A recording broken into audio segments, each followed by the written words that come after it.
जय हिंद मित्रांनो ह्या 2 दिवसात काही लोकांचे मला फोन आले.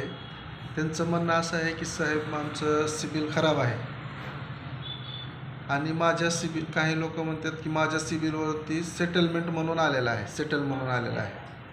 त्याचा काय अर्थ होतो आणि सिबिल खराब असल्यानंतर बँक लोन देत नाही का?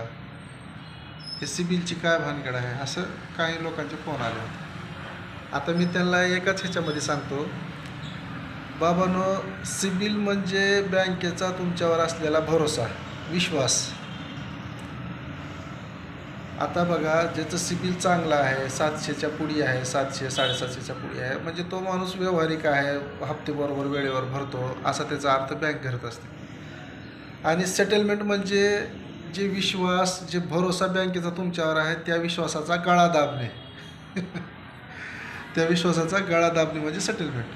ज्याचं सेटलमेंट झालेलं आहे त्याला बँक जवळही उभारू देत नाही, त्याला लोन होत नाही आणि वाटल्यास त्यांच्या मिसेसला पण लोन होणार नाही. कारण प्रत्येक लेडीजसाठी सेपरेट लोन देत नसते बँक, कोअप्लिकेंट म्हणून त्याच्या हजबंडला घेत असते.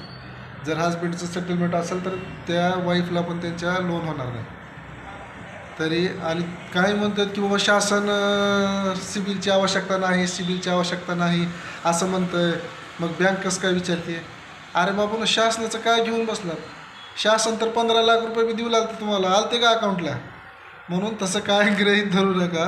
सिबिल खूप महत्त्वाचं आहे. शासकीय योजना एक बाजूला राहिले, पण लोन देण्यासाठी बँक अगोदर सिबिल पाहणार तुमचा. सिबिल चांगला असेल तरच तुम्हाला लोन मिळणार.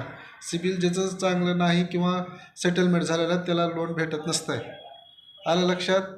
धन्यवाद.